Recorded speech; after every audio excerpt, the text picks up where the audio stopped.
Hello, everyone, and welcome to the Malizia Vendée Globe live show. We are here with week 8 of the show. Great to see you guys with us. We have mixed it up a bit this week. We are purely doing questions and answers with you guys at home. So please start writing the questions in the chat. We are really excited to hear what you guys want to know. So we have with us, of course, Will Harris joining us from the UK. Great to have you. Oh, you're in France now or the UK, Will? No, The I'm in UK. the UK still, back home for Yeah. Christmas for a few days. So Great to have you with us, Will. And where are you, Cole? Where are you joining from? I am probably about 600 or 700 nautical miles off of the coast of Brazil. Probably halfway actually down Brazil, and I'm about 4 days out of the Southern Ocean, actually. Super nice. So you'll be heading there for a year then. Yep. Great. Yep. Super nice. And so guys, already please start putting your questions in the chat. We are going to be answering those, but first we are going to do 1 to 10, and then we are going to do weather with Will. So you have time to form your questions. Firstly, how are you guys doing? Will, you can take us first, 1 to 10. I'll start off with it. I'm a 8.5 today. I think I hadn't really thought about this before you asked, but 8.5. It's been a great week of Christmas. I think it's one of my favorite times of year, especially in the middle of winter. And yeah, no, had a really good week at home with my family, and now, yeah, looking forward to the 2025. Looking forward to the new year, new challenges, new adventures to look forward to. So, feeling excited for the new year. Nice. And how about you? That's sweet. I like Christmas too. I think I'm up there. So I'm like a 9.5. I'm up there this week. Yeah. I know, I'm back. I'm alive. I'm better. Yeah, I think Christmas was really hard this year because I had missed Christmas last year also, and so I was like kind of coming out of that. But now that, Christmas is kind of, gone by, and now we're in like really, really flat, calm water. And today was all about, like, I did a rig check and checking the rudder compartment, getting water out of tiny little spaces of the boat, and just strapping everything down, much more than I would for the Atlantic. So I'm feeling much more confident to go into the Southern Ocean in a couple days. So, all the anxiety is leaving. Anxiety's leaving. Great. Super nice. Yeah, I think I'm similar. I'm like a 9.5. My family are here. It's nearly New Year. Christmas was great. So also very happy and nice to see you guys today as well. Yeah. So we start on a note. And of course, on the race side, it's got exciting because they're quite close together now. I actually have been all day thinking, oh, there's going to be a move on the tracker by Boris. And it's like everyone's just getting closer, but it's not quite there yet. So yeah, that's very exciting. So maybe, Will, you can tell us what's happening. All right, yeah, we'll go straight into it. So it's a very interesting situation, like you say, Holly. Basically, the South Atlantic after Cape Horn, it can really feel like, Cape Horn's down here, and it can really feel like, oh, great, we're through the Southern Ocean now. It's going to be nice flat water sailing, which it generally is. But realistically, it's actually one of the most like tactically challenging parts of the race because there's so many different options. There's loads of different weather systems coming into play, and then you've got this South Atlantic convergence zone, which you've got to rejoin, and where the leaders are currently at the moment. So we'll take a look at what it's going to look like for the next few days, but it's really not clear what's going to happen. And between now and the equator, expect everything to change still. So we've got kind of 3 or kind of 4 different groups. You've got the leaders at the front, up over here. You've got Seb Simon as well. He's doing really nicely to come back into the leaders. Tom Orion in 4th, and then you've got a group of 5th to 10th place, just going by the Falkland Islands at the moment. And basically the situation is you've got the high pressure sat off the coast of Argentina and Brazil, and this low pressure, which has come moving across Chile and Argentina at the moment, that's trying to push its way into the high pressure, but this high pressure is really blocked by another low pressure, which is all the way down over here. And so this low pressure is moving really, really slowly. And what it's meaning is most of the boats, sort of from 4th to 10th place, is stuck in this northeasterly wind, which means you can't go directly into the wind basically. So they've got to choose their strategy over the next few days and kind of either wait for this low pressure to move over towards the east so that they can get on the other side of it along the shore, or they've got to just fight their way upwind. So if we have a look at the satellite images, I really like looking at the satellite images around here because you can really see all the features. So you can clearly see that low pressure here. It's got kind of two different parts to it at the moment as it hits the land mass of South America and has to travel over the mountains. It really kind of messes up that low pressure system. And then you can see there's a big area around the high pressure of not much happening. And then up over here where the leaders are, they're on this semi-permanent cold front. And there's actually been a low pressure starting to form here, but it seems to have disappeared now. So for them, it's looking like a really tricky few days to get into the nice South Atlantic trade wind. So I think lots of fighting up ahead at the start, at the head of the fleet still. And it's actually allowing Seb Simon to catch up with them a bit too.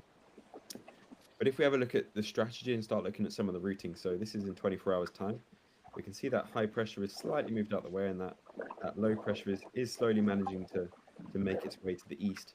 And basically the general strategy to start with is to be kind of tacking upwind in this northeasterly wind for these two groups.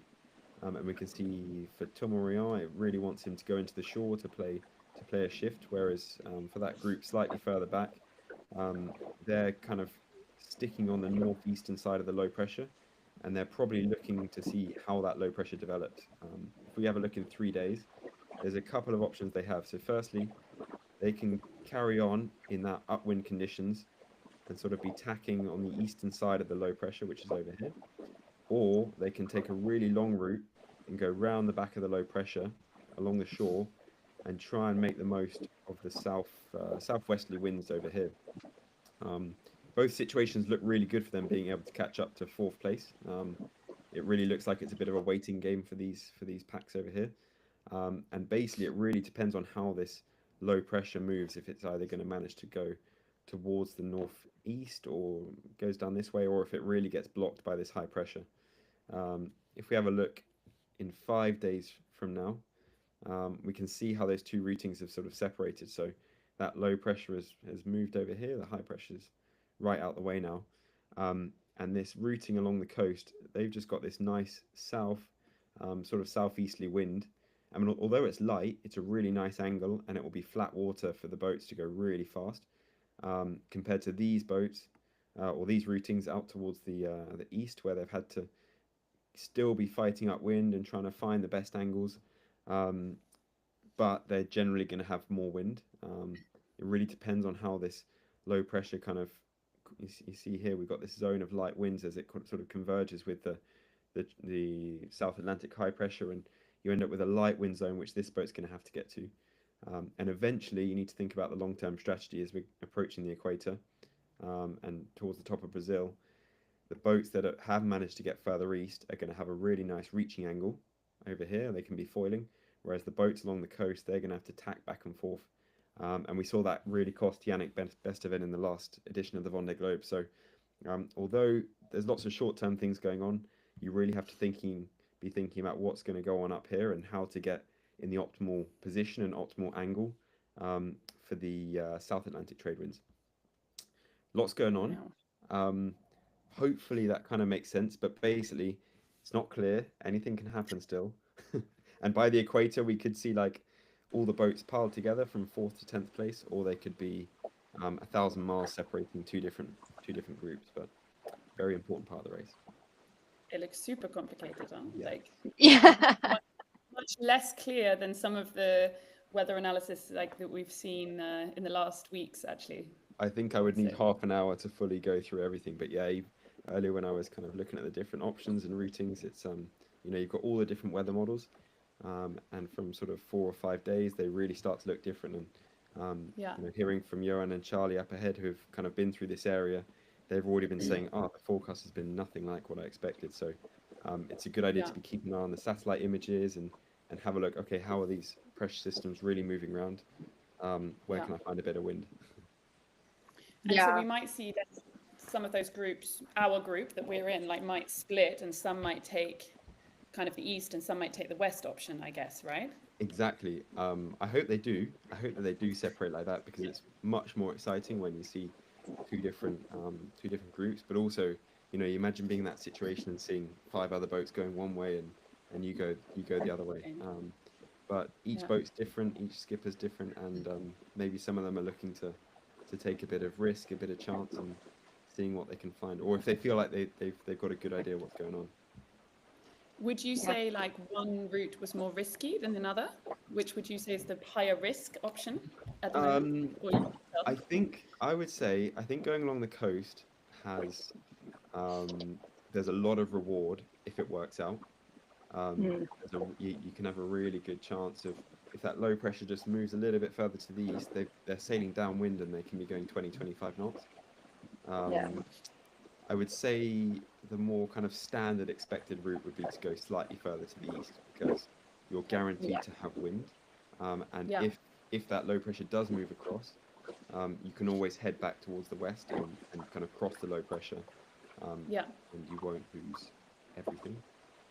Whereas that boat that right along the shore, they could be stuck in light winds for like 4 or 5 days. And if they get it and connecting into the trades is the important part, and making sure that like you can actually like crack off and get foiling, because if you're not able to crack off, you're going upwind for days and days, and that's incredibly uncomfortable, and it will be slamming, and it's going to be not so fun. No, exactly. Want to be able to crack off. And I think one other thing that's interesting is, in the Vendée last time, I've said this so many times, but it was the key moment in the last Vendée. Like, there were 5 boats 1,000 miles apart, and by the equator, those 5 boats were within 20 miles of each other.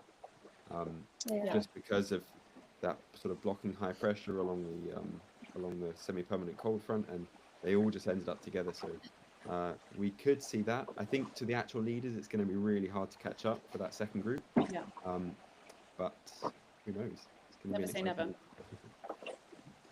And I guess the question, like, is there more risk going closer to the shore with things like fishing nets and, these sort of obstacles, as I would call them, like trees, all these things? Like, maybe it's not that close to the coast. It looked really close on your map. I don't know if it's maybe not that close, but is that something that you would like take into consideration? It's a really good point, because you've got loads of big rivers from Brazil, and a lot of outflow. There's definitely quite a few different areas which risk having a lot of things in the water. One particularly known area, there's a line of oil rigs, which is actually an exclusion zone in the race, but there's actually even more around the area which you're going to have to dodge and avoid, and I think there's a bit of risk, but it's to change your strategy on it, I think it's probably a bit much. Minimal. Okay. And I guess for the boats that have damage, sorry, one last question. I'm interested in this. For the boats that have damage, would they maybe consider going closer to shore? Because you said it's less slamming than if I understood right, the east route is more upwind and more slamming. So for the boats that are maybe having issues, it could make more sense to go to the coast. No, I think that was a good point from Cole there. Like, for example, Seb Simon, he's missing a foil at the moment. I would imagine that he's running his routings in a way where it says on starboard tack, which is, he has the port foil still, so he still can go fast on starboard tack. I'm at 100%, and on port tack I'm only at 70 or 80%, just so that it helps to give the routing an actual realistic view. And I mean, we don't really know about the other boats too much. Like, I think so far everyone else is in pretty good condition. Maybe some of them are missing a few. We know some of them are missing a few sails, so that's good to remember. So maybe some of their routings will factor that. Maybe some of them I think a few boats are missing J0, and so they might be looking for the stronger wind route, so that they can make sure the boat's always powered up and not miss out on power sometimes.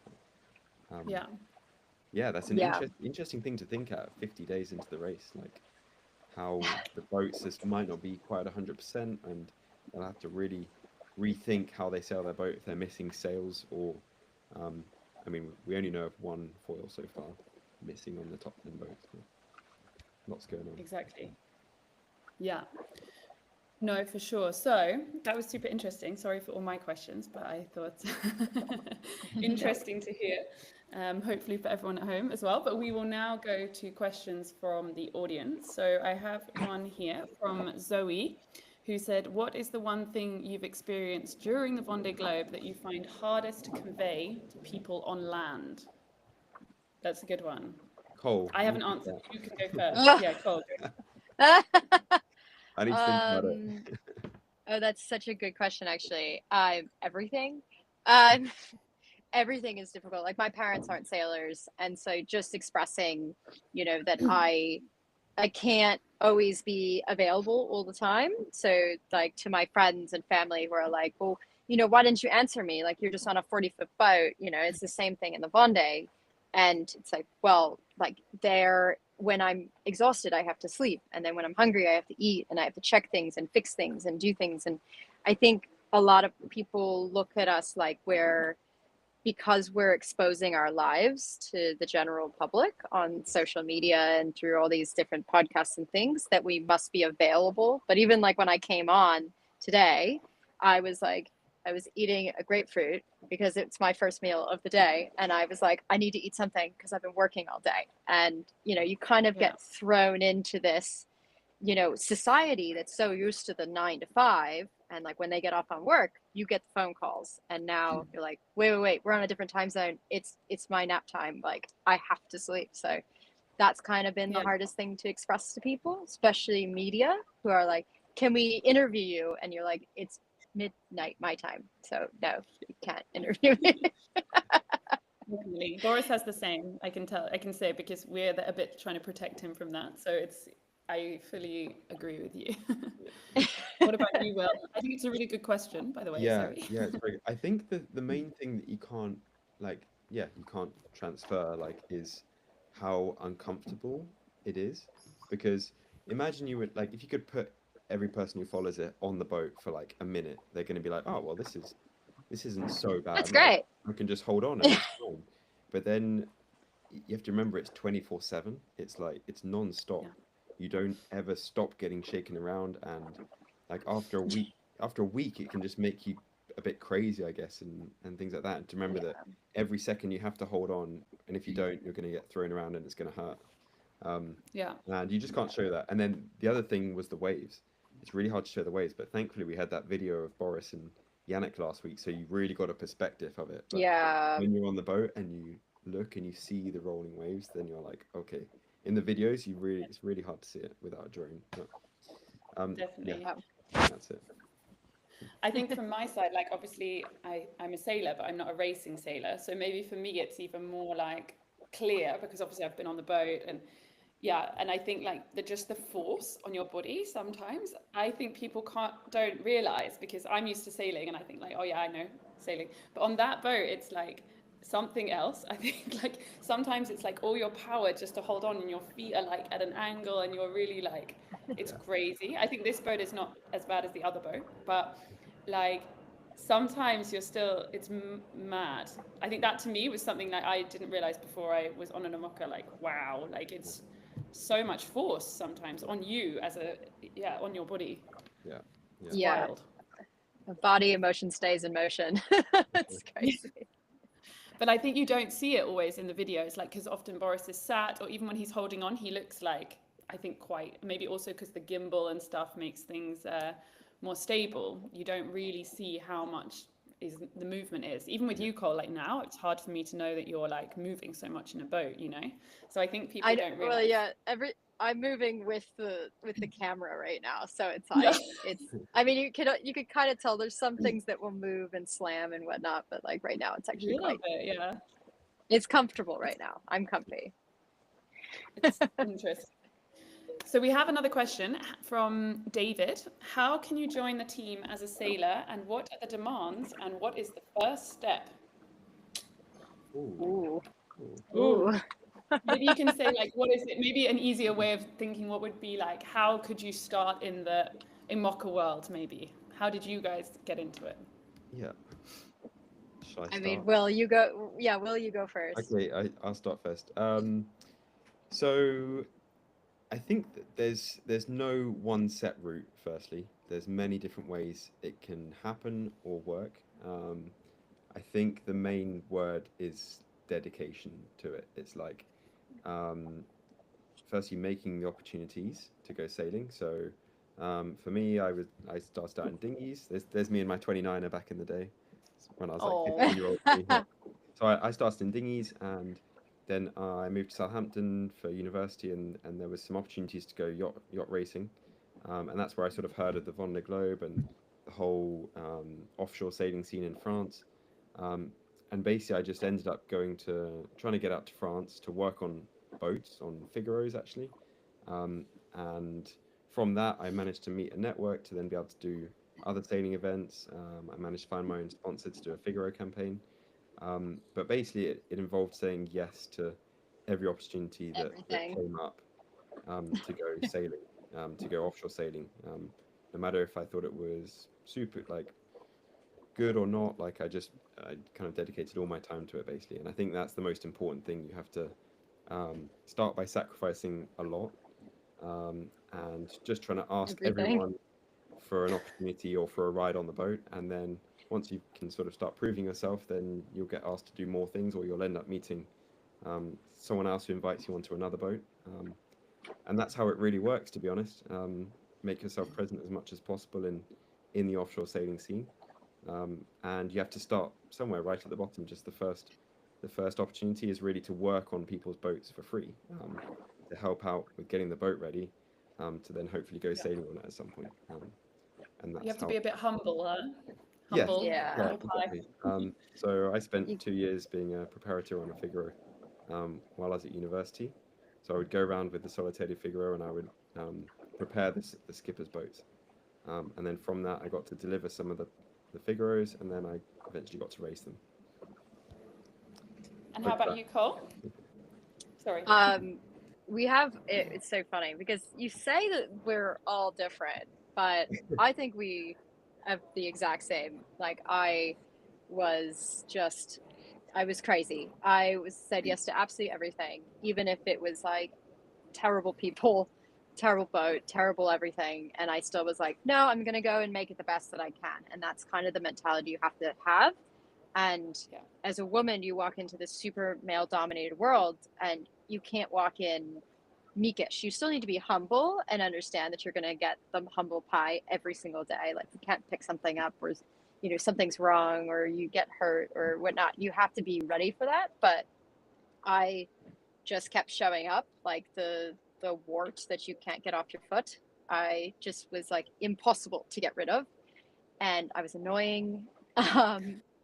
And but I would show up early and I would leave late. And when you do that, a lot of people start teaching you, and they start giving you all their knowledge, because they're like, well, you're kind of here, and everyone else is off drinking or going out and partying after the award ceremony. And I would be with the boat captain, like, no, I want to know what went wrong. I want to know how to fix the sail that ripped in half. I want to know how to do this. What's the proper way to do it? How to be professional. And I had a mentor, who I begged for a job, and I mean begged. It took me 3 weeks. He said no 100 times, and I finally got his phone number, and I texted him. Very And annoying. I berated him. His poor wife was like, "Why are you getting a text message from this 23-year-old girl?" And he's like, "I don't know," just and waved me away. But I then spent 2 years working under him on super yachts, on racing boats, on class 40s.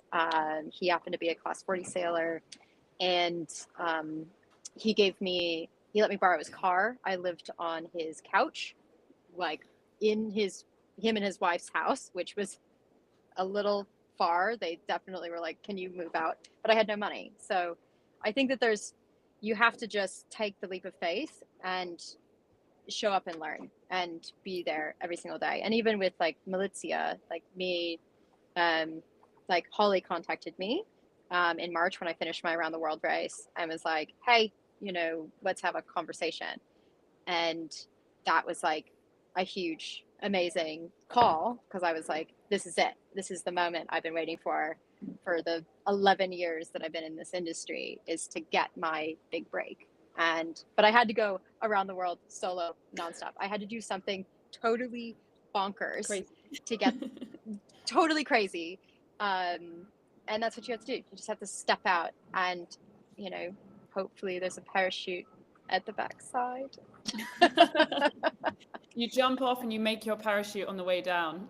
Yeah, I'm knitting it Yeah. as I'm like, okay, someone save me. I think that's so true though, right? Like, of course, this is true of this, like being a professional sailor, but I think it's also true of like excelling in almost any area.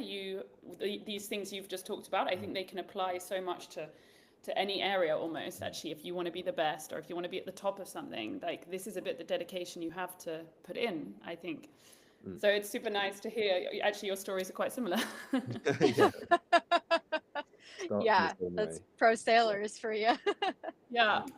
So we're going to try and whiz through some quicker questions. We've got Cole. Will you cross paths with some of the Vendée participants on the water?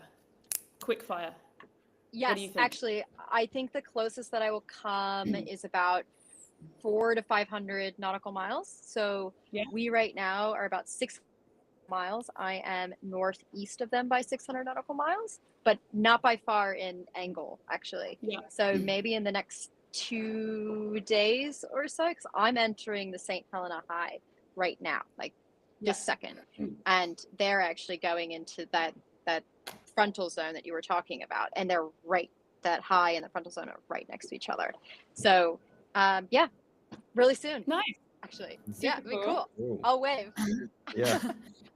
Will, a quick one for you, although it's probably a much longer answer, but maybe you can do it quick. Okay. How can it be explained that Boris couldn't play out all the advantages of the boat design in the Southern Ocean? From Patrick. Yes. Yeah. No, that's a good question. I think there was a really key moment in this edition of the race. You know, it's a round the world race. The environment changes each time, and you don't know which moments are going to be key and which aren't.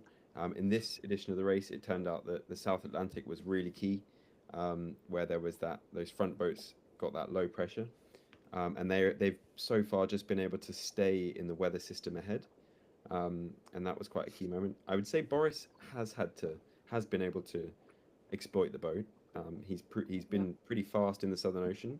From if you compare what position he was at Cape Town compared to now, he's gained places, but he hasn't been able to jump that weather system that he's sort of just behind the leaders, and that's really hard. You know, even if you had a boat that was the best in the waves, it's not going to help. It's not going to allow you to jump unless you've got the right weather situation as well. So it kind of comes back to before the Southern Ocean, which is less kind of a weather situation.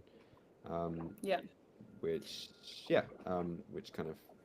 ends up in that situation. But I think the boat is still really showed itself as being fast in the Southern Ocean.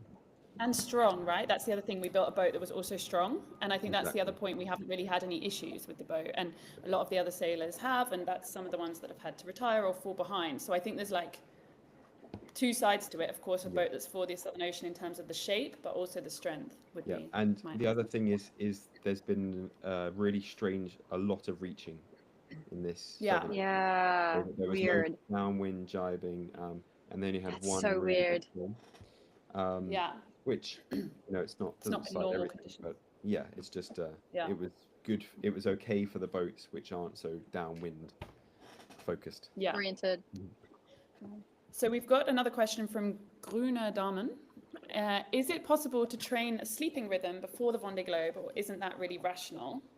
So we were actually talking a bit about this earlier. Like some sailors do train that a bit, like practicing falling asleep very quickly and waking up, and also practicing. I think you never go into this full sleep mode, like a deep sleep, but a lot of sailors do practice it. And of course, in other races as well, then they've also trained this, like in the Route de Rome, you're getting into a sleeping pattern. But I guess to really train for like 80 or 75 days at sea, it's not so possible. But I don't know if you have any other insights on that, but that's it really. Like they do train it a bit, but not fully, I would say. I think, it's you have to have done a little bit of a few nights at sea before in the year beforehand. I think it was really good, Boris, to do Atlantics. If you jump straight into it, even if you're a very experienced offshore sailor and if you haven't done much offshore stuff in the last year and jump straight into it, your body is so unused to it. And I don't know if you noticed it much, Cole, but like if I haven't done an offshore race for like 4 or 5 months, even then I sort of get into the first night and it's really hard. So I think all these skippers would have done a few nights at least in the months building up to it, just to have the bodies a bit used to it. But also, the more you do it, it affects things like your immune system, and your kind of your body's actual preparedness, like your muscle mass. It affects all sorts of things. So it's recovery, like your recovery rate, right? I notice it with this ring. If I sleep badly, my recovery rate is really shit compared to if I sleep well. And if you have like 2 months of bad sleep in a row, your immune system will be massively reduced. So it's important not to do it too much before something like a Vendée Globe, because you'll be in a recovery mode during the Vendée Globe, which is not what you want. So I think when they get back from the finish, they'll it's very likely that they'll all get colds and things like this because the immune system's really weakened. And they've not been exposed.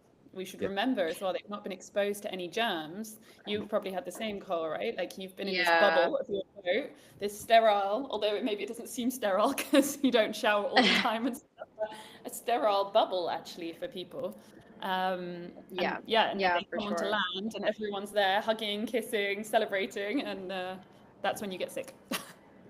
I was totally sick after the end of my race. I got COVID. I got everything you could possibly imagine, and I was like totally fine the whole race. But I think like the month before I started my race, I had done a transatlantic solo, and so I was already like eating my food, like I had prepared to eat the freeze dried and everything, and get my water maker and do my thing and get into the rhythm. And then I took a month off, and then it took me probably about a week into the race to then get back into the rhythm of it. And then once I was in the rhythm, you don't know anything else. Like your body is so easy to adapt. Like, oh, I like that chicken and rice that used to make me sick. Okay. I was kind of actually thinking about, like, because through the whole ocean race we went through this 4-hour watch rhythm, and I was like, oh, am I really gonna be able to sleep? And honestly, at like 3.5 hours, I'm starting to be like, oh God, I'm ready for sleep. And I'm like comparing it with my son at the moment. He's a newborn, and every 3 hours just closing his eyes, and I'm like, it's kind of like what I was like this time last year. The body really gets used to the polyphasal sleeping. Right? I remember Boris actually compared it, because he had, in the last Vendée Globe, he had a new baby, Melu, and so he compared like what Beata, his wife, was doing. He was like, it's not so dissimilar from how hard a Vendée Globe is, like being a mom at home on your own with a baby of, I don't know, 4 or 5 months old, and it like having to be in that routine. It's not so difficult, different, sorry, and it's very difficult. I remember him comparing that in an interview, actually. I mean, sleep is such a huge topic. We could probably talk forever on sleep, because it's such an interesting topic in this space. And there are people who study this, actually, the sleep of the Vendée Globe, because it's such a unique experiment, I guess. So we have another question. What new things did Boris learn in this Vendée Globe compared to the last one? I would add one thing that I think is how to combat the loneliness element. I think he really has done amazingly. I don't think he's really felt lonely almost at all in this time. And I think that's a lot to do with the mental preparation he did, of course, beforehand. But for me, that's like one of the biggest contrasts that I see in this race. I think he's done so amazingly with how he's handled that. I don't know about you guys, what you think. I think so. Obviously, it's going to be interesting to see what he says at the finish as well, because we're not allowed to. Like the bit I love is like, okay, what did you think about like the boat and the sails? Like, what should we do in the next one or whatever? But if we think about this race, he's lots of the spares. We went a bit more specific on them. So any problems he's had like there've been kind of similar weight spares, but more specific. And I think that's been really good to keep the boat at 100% the whole time. Making sure that it's going like really nicely, which is good, and I think it's important. So that was a big learning, I think, from last time. But definitely the mental side, like Holly says, that's a noticeable change from him for sure, which is really cool to see. Definitely. So maybe next one is for you, Will. Maybe a quick answer because I think you touched on it a bit. But any chance that 4 to 11 place could catch the leaders? This is from GJ. I would say never say never, but but I think it's going to be a big ask at this point, just because they are 1,500 miles back. It's like the leaders are now pretty close to the trade winds, and once they get into that, they're going to really need a very strange weather system in the North Atlantic for the others to be able to catch up. That being said, there's a lot of race still to go. Like, we shouldn't forget that it's more than a TJV or a transatlantic race. The leaders can still have issues. There's 3 boats up there, but I think that really 4th to 11th, that they're in their own fight now, and the podium will be hard to catch up. But we always keep our fingers crossed and touch wood always, and let's see at the finish. Yeah. 3rd is maybe possible, but I think like 1st and 2nd looks quite hard. But yes, that would be my. I'm not the expert, but that's my feeling. They both have to have pretty big breakdowns. Yeah. I think that's a bit where it's at. But let's see. For me now, it's exciting just watching Boris fight in this pack. I don't know. I'm like excited to see if he can get up into the 5th or 6th place already. For me, that's like I wake up like checking. Such a close race at the moment. Yeah. There's plenty of like fighting and things to happen still, and maybe in a week's time they'll all be arriving at the equator at the same time, and maybe. Let's see. Yeah. So we have another question on safety from Caroline. She says, very often in the videos, Boris is not wearing a life vest and doesn't seem to be hooked in. Is there a danger to be thrown out of the boat by a sudden hit? Maybe I can start and then Will, you can continue. But I would say like when it is big conditions, I think Boris is normally wearing a life vest and hooked on. But I think when it's very calm conditions, he's not, I think, from what I see. I guess some people would disagree with that or not, but I think like I don't know what your experience is, Will, but I mean in certain conditions I think you feel quite safe on the boat, right? Yeah, I mean, I think so far, like most of the videos where he's outside, he's wearing the life vest and clipped on. I mean, whenever he's in the cockpit, there's no risk of falling out the boat then, really. And the videos where we have seen him on deck where maybe he's not clipped on or wearing a life vest, it's totally flat, and there's always a risk of falling overboard. Like, we're definitely aware of that. It's each skipper's decision, I suppose, and I guess Boris is assessing the conditions while he's out there as to what he needs to wear. A lot of the time he's wearing a harness as well, so it might not look like he's got anything on, but in fact he has this harness which isn't a life jacket, but it allows him to be clipped to the boat at all times. And basically it's just slightly less bulky than a life jacket, because if you're solo and you fall in the water, a life jacket isn't going to get the boat back to you, really. The most important thing is being clipped on, and that's what and you have to climb. And maybe it's less bulky, so people aren't seeing it. I don't know. It's slightly less hard to see sometimes, so maybe that's why. Great. So we have another question. Do you heat in any way the aft cabin? We can answer that super fast. Yes, there is a heater, but it's only full or off, which is not how it's meant to be. That was an issue. So Boris is not using it very much, to be honest, because it's either so intense or not at all. So I think he's using the blanket that Cole recommended, which is like an electric heater blanket, more often than the heater. Much more comfortable. So from CE, Boris often says at the end of a video, talk later. Do you talk directly to him? Does he do the video uploads on his own, or are you doing them for him? And who is answering the comments? So Dani! So we have a comms team. So there is 4 people actually, 3 working full-time and 1 working on weekend, doing all the content and the comms that you see. So he is filming everything himself, and he is sending that all himself. But the edits that you see, the comments that you see, of course, can't be Boris. So he can actually read all of that, but he isn't sitting for hours answering it. Don't worry, he is racing. So we have a full team working behind the scenes on that. And in terms of talking, we speak daily. He can speak to his family.